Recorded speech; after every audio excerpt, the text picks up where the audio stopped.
आप शुरू कीजिए। प्रणाम जी। बोलिए श्री प्रणाम। रामचंद्र प्यारे जी के, बोलिए श्री सतगुरु महाराज की।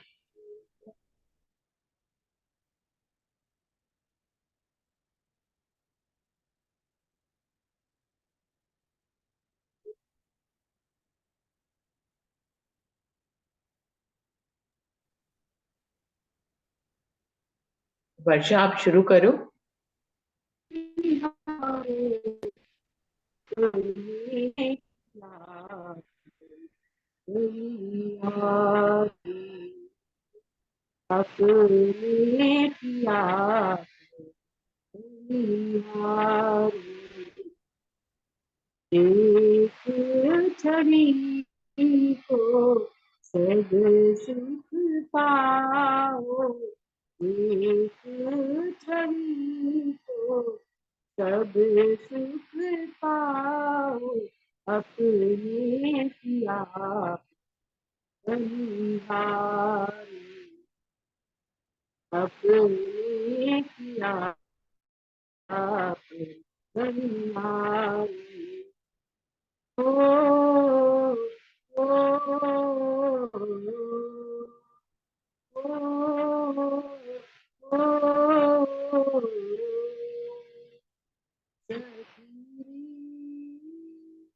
सखी सखी सखी, मेरी सखी मंगल गाओरी, मेरी सखी मंगल गाओरी,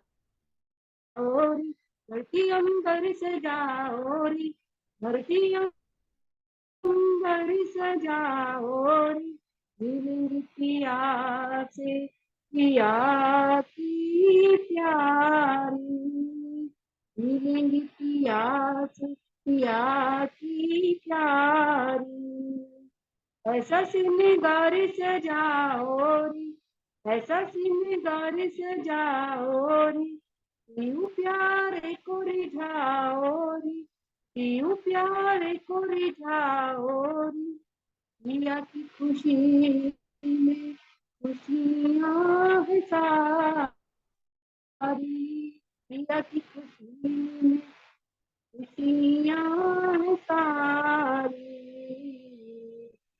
यत संभारो या को निहारो, सूरत संभारो या को निहारो, अपने किया बलिहारी, अपने किया बलिहारी। ओ ओ ओ ओ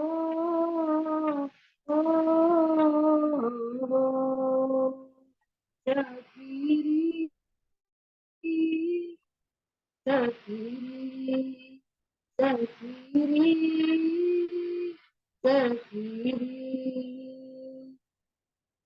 पिया के रंग मिले खिले रूहों के खिले, पिया के रंग मिले खिले रूहों के खिले, नीम प्यारे मोहे रंग डाला, नीम प्यारे मोहे रंग डाला, पियो पियो पपीहा रटे, कुहू कुहू कोयल जब, पियो पियो पपीहा रटे, कुहू कुहू कोयल जटे, पर से झूम उठा है सारा, पर से झूम उठा है सारा,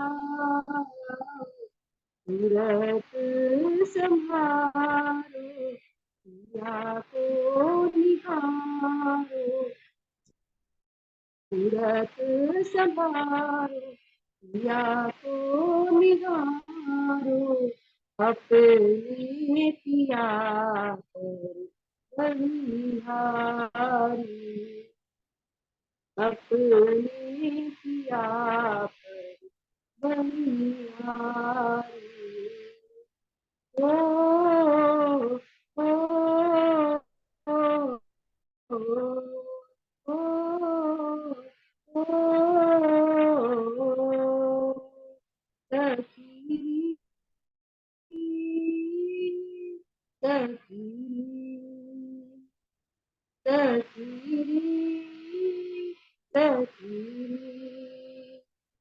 इस पहचानी घूमे अरश गली इस पहचानी घूमे अरश गली एक पिया का वो नूरी नजारा एक पिया का वो नूरी नजारा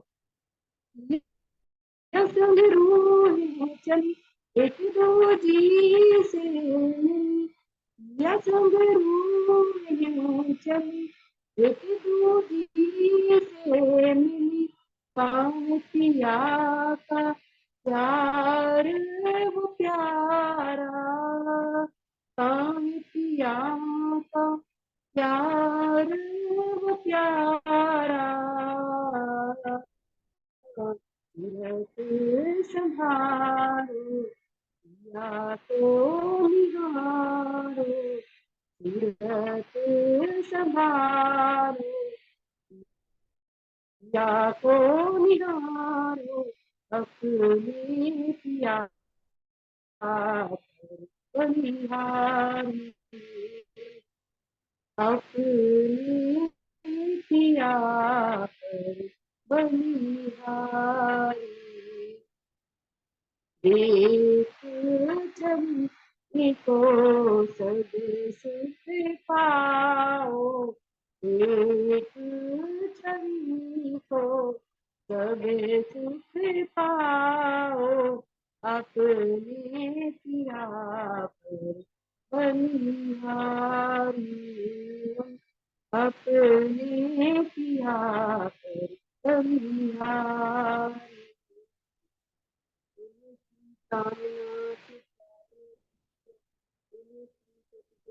महाराज समस्त सुंदर प्रणाम जी प्रणाम जी प्रणाम जी। प्रणाम जी धन्यवाद। दीदी आप आ जाओ। हाँ जी।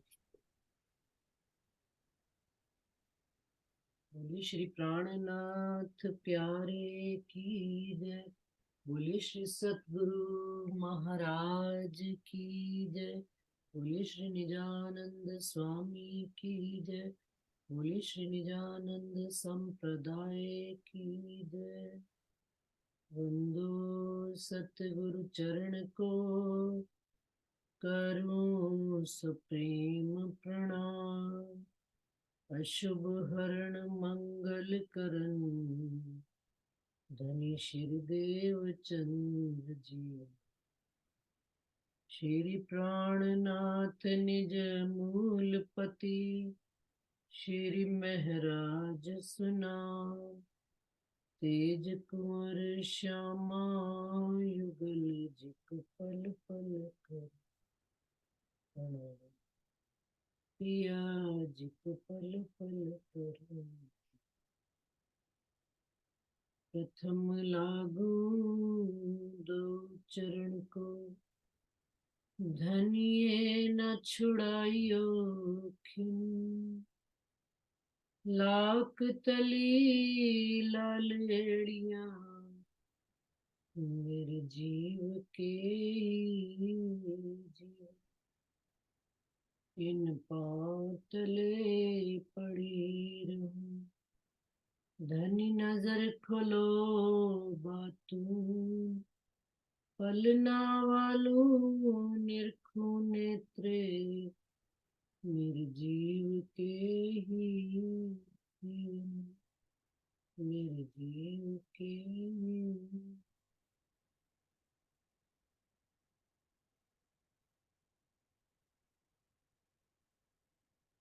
प्रणाम प्रणाम जी सुंदर सर जी, सबके चरणों में कोटान कोटि प्रणाम। प्रकरण 23 चल रहा है, मोमिन दुनी का बेवरा। चौपाई हमने पढ़ ली थी 7 तक। जाको अनुभव होए इन सुख को, ताए अलबत आवे याद। अर्श की रूहों को इश्क का, क्यों भूले रस मीठा स्वाद, क्यों भूले रस मीठा स्वाद। कि हम परम धाम से उतरी हुई इस संसार में अरवाहें, जो दिल में अपने परात्म के दिल से आत्म के दिल में प्रतिबिंब के रूप में हक की सूरत को लेकर ही आई हैं, दिलों में उनके बैठे ही हुए। और राजी महाराज ने भी सारा संसार, सारा ब्रह्मांड, शरक्षर का ब्रह्मांड छोड़कर हमारे ही दिल को अपना घर ठिकाना बनाया। और हमारे दिल में कैसे वो बैठे आकर, वस्त्र भूषण पहन के मेरे दिल में बैठे आए। धनी ने संसार रूपी तन को धारण करके, तन रूपी वस्त्रों को धारण करके, और प्रेम रूपी कारिकामरी रूपी भूषणों को, श्रृंगार को धारण करके धनी मेरे दिल में आकर, युगल स्वरूप आकर मेरे दिल में बैठे। और इंद्रावती जी क्या कह रहे, दई बड़ाई मेरे दिल को हक बैठे अर्श पर। और इससे बड़ी क्या धनी अपनी साहिबी दिखाएंगे। इंद्रावती जी कहते हैं कि उन्होंने शर अक्षर के ब्रह्मांड को छोड़कर, 14 तबक छोड़कर, ब्रह्मा विष्णु महेश सबको छोड़कर हम रूहों के दिल में ही अपना घर बनाया है, ठिकाना बनाया है। और यही सबसे बड़ी साहिबी है कि धनी ने हमारे दिल में अर्श किया है। यही सबसे बड़ी साहिबी। दुनिया में छोटी मोटी साहिबियां मांगने का कोई मतलब नहीं। उन्होंने हमें हमारे अर्श का वारिस, हमें अर्श का वारिस बना दिया।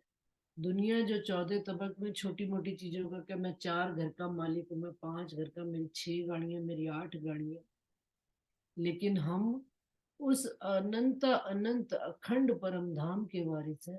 हमारा घर इतना बड़ा है जिसकी सीमा 14 लोक से भी परे है। और उस घर के रहने वाले वासी हमारे संगी संबंधी हैं। और उस घर में रहने वाले पशु पंखी जानवर हमारे क्या है, सवारियां हैं। हमको यात्रा कराते हैं, हमको घुमाने ले जाते हैं, और हमको परमधाम के 25 पक्षों में घुमाते हैं। तो धनी कह रहे हैं इससे बड़ी साहिबी रूहों को क्या मिल सकती है। विचार करें सुंदर सा जी कि लोग हवाई जहाजों में घूमते हैं, तो धनी ने हमको पहले से ही परमधाम में, वो भी हवाई जहाज भी यहाँ के वहां का प्रतिबिंब है। क्योंकि हम परमधाम में किस पर घूमते हैं, सुखपालों में बैठ। 2 की सुखपाल भी होते हैं, 7 जोड़ा की भी सुखपाल होता है, और 12,000 का भी सुखपाल होता है।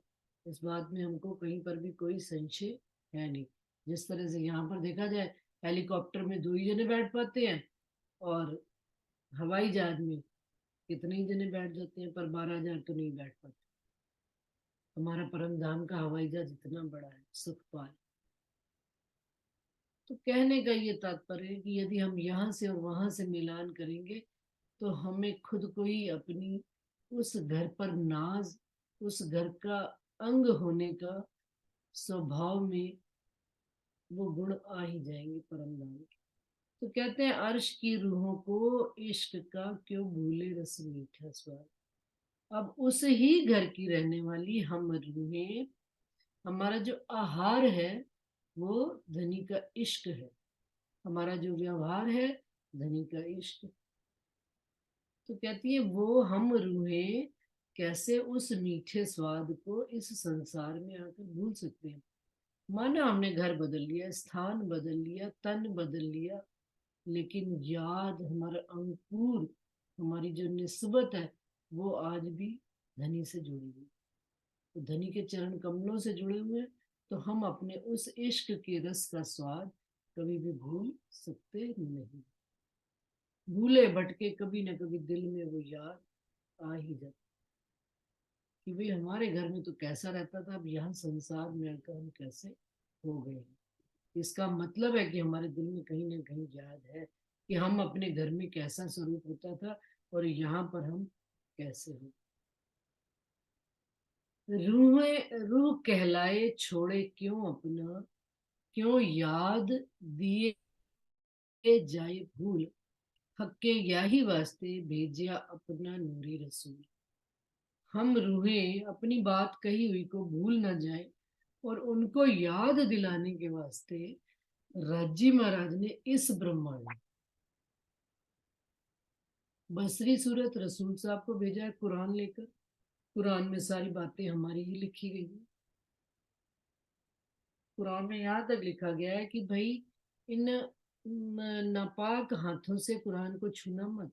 क्यों? क्योंकि जब तुम अपनी बुद्धि से, उन्होंने कुरान में, मोहम्मद साहब ने लिखा है कि संसार की बुद्धि से इनके अर्थ खोलोगे तो कभी खोल नहीं पाओगे, लेकिन जब मेरे पाक मोमिन आएंगे और वो इन शब्दों को पढ़ेंगे और अपने दिल में उतारेंगे तो ये बात उन्हीं के लिए ही केवल कही गई है। ये बसरी सूरत मोहम्मद साहब ने पहले से ही लिखी थी, लेकिन दुनिया उनको समझ ही नहीं पाई। फिर कौन आए? आप मलकी सूरत श्यामा महारानी आए, उन्होंने तारतम लाए हम रूहों की। क्योंकि जब रसूल साहब आए हैं कुरान लेकर, तब हम ब्रह्म सृष्टियां इस संसार में उतरी ही नहीं थी, हम मोमिन आए ही नहीं थे। अब आप श्यामा महारानी अपने साथ अपने अंगों को लेकर इस ब्रह्मांड में उतरी हैं और खुद भी भूली हुई हैं।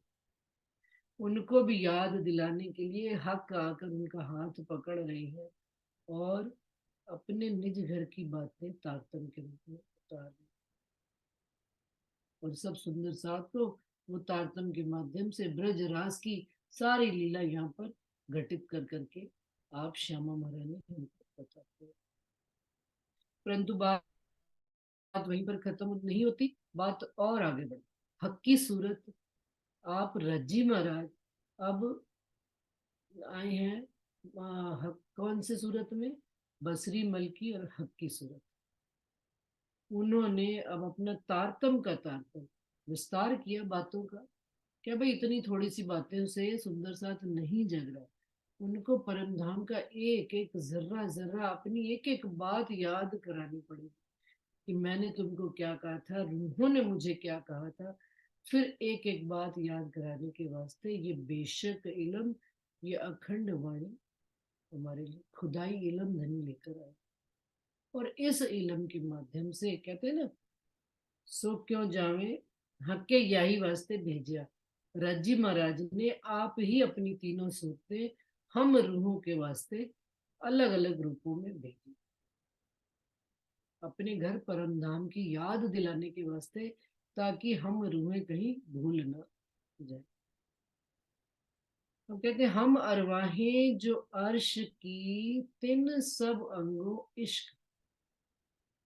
हम परम धाम की रहने वाली रूहें जिनके अंगों में इश्क ही बसता है, जिनकी गुण इंद्रियां इश्क की ही हैं, जिनकी आंखें इश्क देखती हैं, जिनकी जुबान इश्क बोलती है, जिनकी नासिका इश्क की सुगंधी लगती है, कान इश्क की बात सुनते हैं, वो अरवाहें जो अर्श की हैं, हम रूहें जो परम धाम की हैं, कहते हैं सो क्यों जावे हमसे।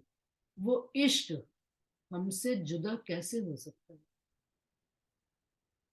हम खेल वहीं बैठे बैठे देख रहे हैं, हमारी सुरता धनी ने हुक्म के माध्यम से अपनी नजर में लेकर संसार में मोड़ दी। लेकिन क्या अपना मूल वतन भूल जाता है? सो क्यों जावे हमसे जो आड़ा होए ना हुक्म हक। लेकिन हमारे आड़े क्या आ गया है? कमल धनी का। कहते हैं कि हम कैसे भूल सकते हैं अपने उस इश्क को, अपने मूल सनमंद को। जिस प्रकार से एक लड़की सुंदर साथ जी, जिनके घर की पैदाइश होती है, ब्याह जाती है, सालों साल गुजर जाते हैं, फिर भी जब उसको कहा जाता है ना कि भाई तेरी तू तो फलाने घर की होगी, तो कहती है ना, मैं तो, मेरे अंदर मूल किन का असर है? मेरे पिता का, मेरे माता का नाम है, वो अपना मूल घर कभी भूलते नहीं। इसी प्रकार से हम ब्रह्म सृष्टियां अपना मूल घर वतन और अपना इश्क जो हमारा खजाना था वो कैसे भूल सकते हैं? लेकिन भूले बैठे हैं। क्यों? जो आड़ा होए ना हुक्म हक, कि यदि धनी का हुक्म आड़े ना आ गया होता तो हम अपना इश्क ना भूले। आड़ा कैसे आना?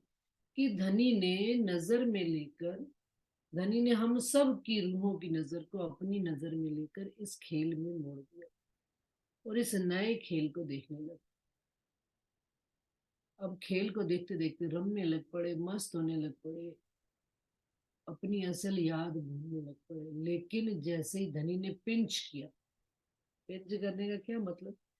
कि माया किसको प्यारी नहीं है, लेकिन धनी ने दुख का जो खेल बनाया है, हमको जो दिखाने लाया है, जो हमने मांगा है दुख का खेल, तो उन्होंने हमको उस खेल को दिखाने के वास्ते जब चूटी काटी कि देखो तुम यहाँ के रहने वाले नहीं हो, तुम यहाँ के वासी नहीं हो, और दुख दिखाया तो हमको क्या याद आया? अपना असल घर याद आया। इसमें भी राज है कि वो हमें अपना असल घर याद दिलाने के वास्ते संसार से दृष्टि हटाने के लिए हमें चूटी काटती। तो वो कहते हैं जो आड़ा होए ना हुक्म हक। अब हुक्म उस समय पहले कैसा चल रहा है कि वो हमको खेल दिखाने के लिए चल रहा है। अब हमें खेल में मगन हो गए। जैसे पिक्चर में जाते हैं, हमें अपना घर गृहस्थी संसार, पिक्चर में इतने मगन हो जाते हैं, वहां का ऐसा माहौल, ऐसा इंतजाम किया जाता है सिनेमा हॉल में, चारों तरफ पूर्ण अंधेरा, रोशनी केवल कहाँ पर्दे पर केवल रोशनी दिख रही है और कहीं रोशनी नहीं। सबकी नजर पर्दे, पर्दे पर जो जो सीन चल रहा है वही वही सीन आप उसमें पूरा कंसंट्रेशन लगाकर, अपना कंसंट्रेशन पावर जो है लगाकर पिक्चर देख रहे हैं कि अब कौन सा डायलॉग होएगा, अब कौन सा आएगा, अब क्या बात कही जाएगी। तो हमारा अपने तन से भी ध्यान हट जाता है। और मान लीजिए पिक्चर में नहीं भी ध्यान लग रहा, थोड़ी देर एक नींद भी मार ली, लेकिन फिर भी जब आँख खुलती तो पिक्चर ही देख रहे हैं। उसी प्रकार से संसार का खेल ऐसा रज्जी ने खतरनाक बनाया है कि इस खेल से नजर हटती ही नहीं। क्यों? क्योंकि कौन है आया पट बैठा है पर आत्म और आत्म के बीच में? धनी का हुक्म, हुक्म रूपी पट आया बैठा है। कहते हैं जो आड़ा होए ना हुक्म हक, धनी का जो हुक्म है मूल, वो आड़ा आया बैठा है। ए निस्बत नूर जमाल से जो रूह को पहुंचे रंचक, तो लाड अर्श अजीम के क्यों भूले। अब क्या कह रहे? ए निस्बत नूर जमाल से, हमारा संबंध किससे है? धाम धनी अक्षरातीत से। जो रूह को पहुंचे रंचक, तो क्या मतलब हमारी रूह को ये जरा सी भी बात अभी समझ नहीं आ रही? केवल जीव और शरीर धारण कर रहे हैं कि हमारा संबंध उनसे, हमारी रूह तक ये बात ही नहीं पहुंच पा रही है। जो रूह को पहुंचे रंचक, चुपाई तो यही कहती है कि अगर एक अंश मात्र भी रूह को ये बात, रूह के अंदर गहरी कर जाए कि मेरा संबंध मेरे धनी के अलावा किसी से नहीं है, तो लाड अर्श अजीम के, परम धाम में धाम धनी जो हमसे लाड किया करते थे, वो हम एक पल भी भूलेंगे। क्यों? क्योंकि चुपाई आती है उधर खिलवत में कि रूहें जो हैं वो खेल में, क्या मैं दिमाग से चुपी उतर गई, अभी याद आएगी तो सुंदर सा जी बताती हूँ कि रूह जो है अ, याद न आवे पर दृढ़ होत न ख्वाब के माई। क्या कि कितना भी धनी की याद है पर ये ख्वाब ऐसा जोरावर धनी ने बनाया हुआ है कि इसके अंदर दृढ़ता की जो जो ईमान की बात है, पूर्णता, वो दृढ़ता आ ही नहीं पाती। ये ख्वाब इतना सिर पर चढ़कर हावी बैठा है। क्यों? क्योंकि पर हुआ हाथ हुक्म। सारा खेल जो धनी ने अपने हुक्म पर बांध के रख लिया। उनके हुक्म से हम रूहें यहाँ खेल देखने आई हुई हैं, और उनके हुक्म से ही हम हमें थोड़ा सा धनी याद दिला देते हैं, तो हमको वहां की बात इन शब्दों से गहराई से उतरने अभी शुरू ही नहीं होती कि फिर वापस माया करके फिर माया में ला मिला देते हैं। पूर्ण याद आने ही नहीं देते। ये हुक्म का काम है। वैसे तो हुक्म कहते हैं याद धनी की दिलाता है, लेकिन हुक्म ने काहे के लिए बैलेंस बना के रखा है। अभी कल हम लोग सब सुंदर साथ बात कर रहे थे कि वाणी मंथन पे ही बैठे हुए थे, तो ये शॉर्ट्स ड्रिंक्स पिलाते हैं ना, शॉर्ट्स पिलाते हैं, छोटे छोटे शॉर्ट्स, भर के बड़ा ग्लास नहीं। आजकल जो ड्रिंक पिलाए जाते हैं हमें तो मालूम नहीं, लेकिन जो भाई सुंदर साथ घूमते फिरते बाजारों में इधर उधर शादी ब्याह में आजकल कॉमन ही हो गया बार लगा देना, तो उसमें बता रहे थे कि भाई शॉर्ट्स पिलाए जाते हैं, तो छोटे छोटे शॉर्ट्स, ये फलाना बियर का शॉर्ट्स, इसका शॉर्ट्स, उसका शॉर्ट्स। तो राजी महाराज ने हमको क्या किया हुआ है, इतने बड़े वजूद को परात्म से आत्म में लाकर राजी महाराज इस खेल में हमको इतना सा शॉर्ट्स पिला देते हैं। किसका? परम धाम का। साकी पिलावे शराब आता है ना, तो उन्होंने हमको कितनी पिलाई है? इतनी सी एक घूंट पिलाई है। एक घूंट काय के लिए पिलाई है? हमें याद याद उस अगर असर भी नहीं आता, सच्ची बताए। एक घूंट का कहते ना भाई, हम तो सिप सिप करके पी रहे। संजय में संजय पिलाइए, कुप्पा कांच का कहीं टूट नहीं। तो धनी ने हमको थोड़ी थोड़ी पिला रहे कि हमको याद भी आ जाए, और फिर हम संसार भी हमारा बैलेंस बना रहे, संसार भी खराब ना। क्यों? क्योंकि उनको पता है कि भाई इनको दोनों ही चीजों की लज्जत ये देनी है। खेल भी पूरा दिखाना है और अपने घर की याद भी दिलानी है।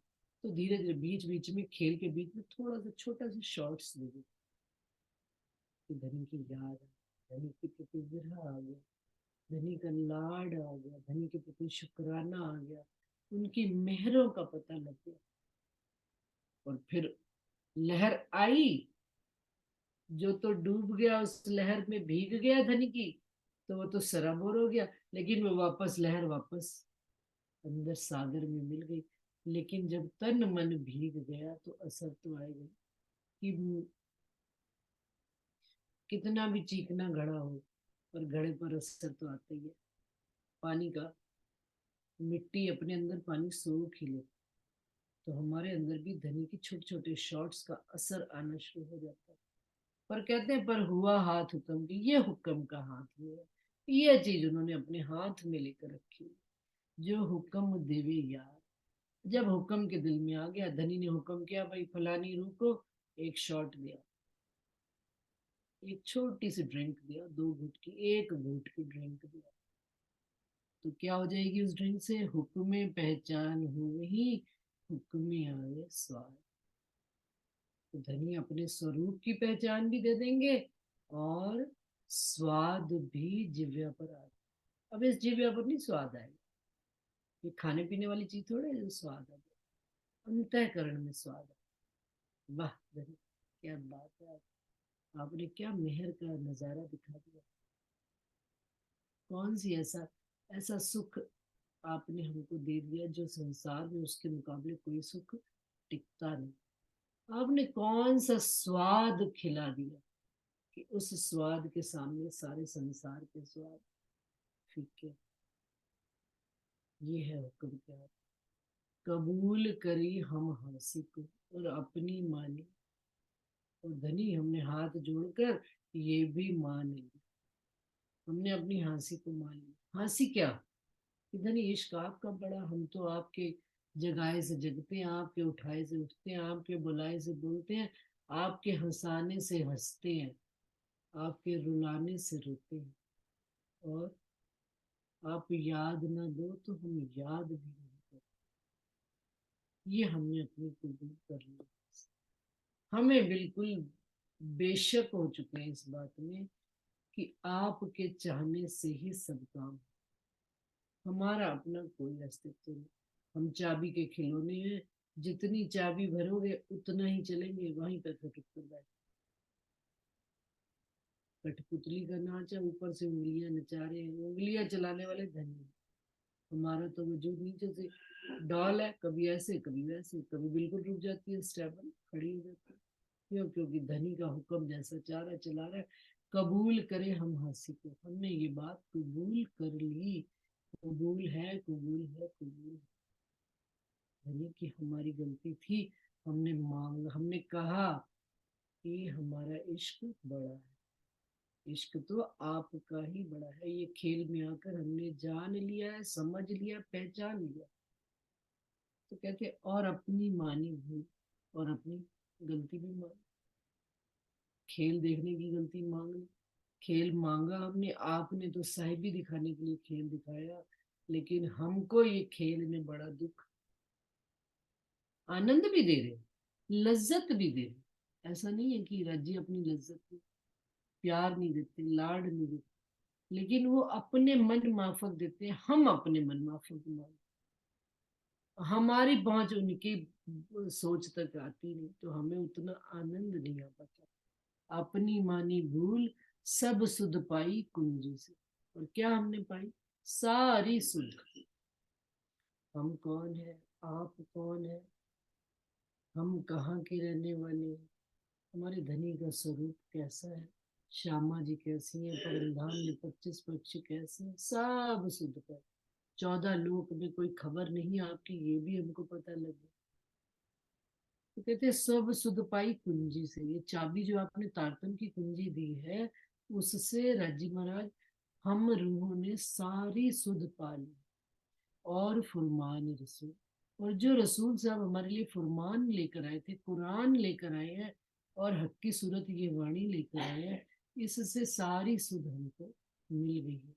मुझे मेरे घर की सुध मिल गई है, मुझे मेरे धनी की पहचान हो गई है, मुझे नई पहचान, अंगी संगियों की पहचान हो गई है, साथियों की पहचान हो गई है, जो खेचे तरफ होते हैं। सब सुध तो आ गई है। अब हुई पहचान हुक्म की। और किसकी पहचान होगी? हुक्म की पहचान। कि हुक्म चाहेगा तो पल भर में धनी के स्वरूप का दीदार हो जाए।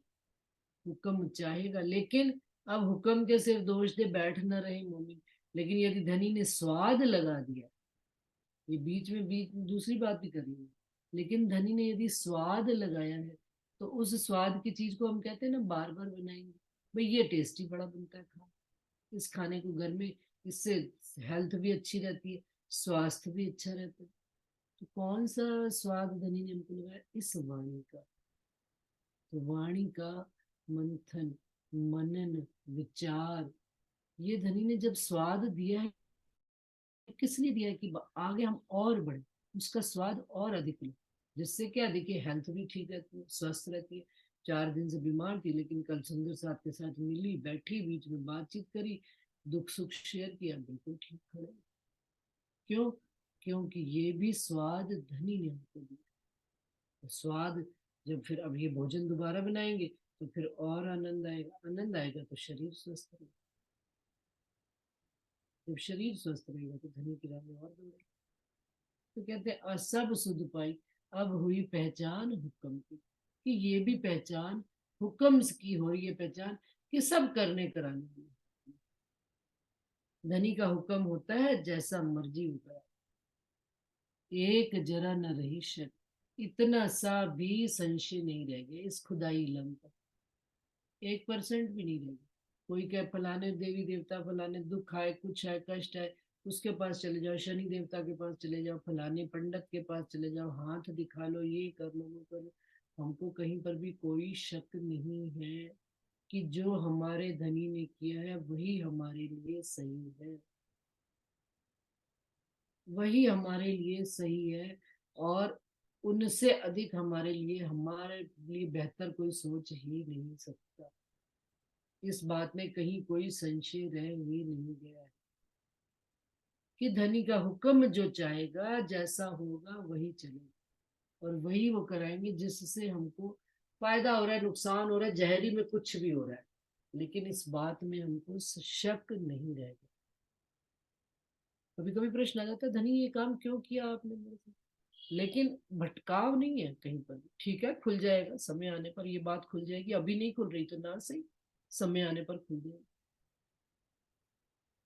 उतना राजी महाराज हम मोमिनों को सब्र भी रखना सिखाए, पेशेंस, कि धनी के जानना है, उनके स्वरूप को जानना है, उनके दिल के छुपे राज को जानना है, तो हमको अपने अंदर सब्र, सबूरी रखनी पड़े, उनके प्रति ईमान रखना पड़े।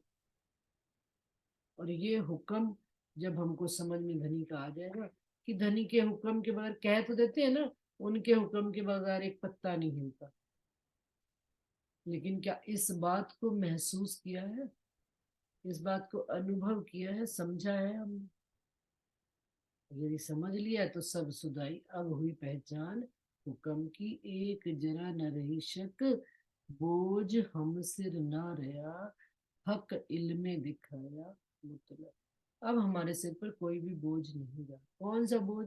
अब इस हाँसी का भी बोझ हमारे सिर पर नहीं है, क्योंकि ऊपर पड़ा ना, कबूल करा हम हाँसी को, कि हाँसी भी कराने वाला हुक्म का स्वरूप है, उन्होंने ही सब हमारी हाँसी भी कराई है।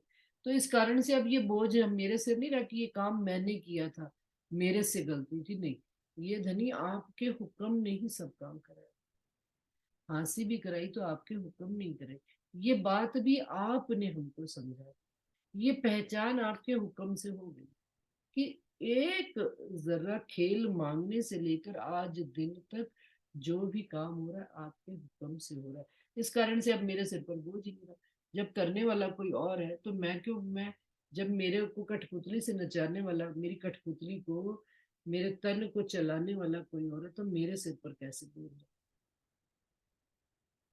बच्चे कह देते हैं ना, जैसे कि बच्चे को कहा, बेटा ध्यान से काम करना था, देखो यहाँ पर तुम्हें पता नहीं लग रहा था, तो मम्मी आप बैठे थे, आप बता देते, क्यों, मेरे को तो पता ही नहीं था। बच्चे के सिर पे कभी भी दोष नहीं, दोष किसके सिर पे आता है? माँ बाप के सिर। बड़े जब हो जाते हैं ना बच्चे, मान लो बच्चा बचपन में पढ़ा लिखा नहीं या होशियार नहीं बना, सियाना नहीं बना, तो बड़े होके बच्चे को हम कहते हैं, अगर तूने टाइम पे पढ़ लिया होता, कुछ बन गया होता, तो आज ये दिन ना आता। तो बच्चा क्या कहता है आगे? तो बच्चा कभी भी ये नहीं कहता कि मैं नहीं पढ़ा, बच्चा क्या कहता है, मम्मी आपने मुझे टाइम पे थप्पड़ ही नहीं मारा, अगर उस समय एक डांट लगा दी होती तो आज मेरा जीवन अच्छा बना। तो सारा दोष किनका आ गया? माँ बाप। इसी प्रकार से सारा राज्य महाराज ने हुक्म के सिर पर बात डाल दी। उन्होंने तो फिर इंद्रावती जी कहती, बोझ हम सिर ना रहे, फिर हमारे सिर तो कोई बोझ ही ना रहा, क्योंकि हुक्म ही हमको खेल दिखा रहा है।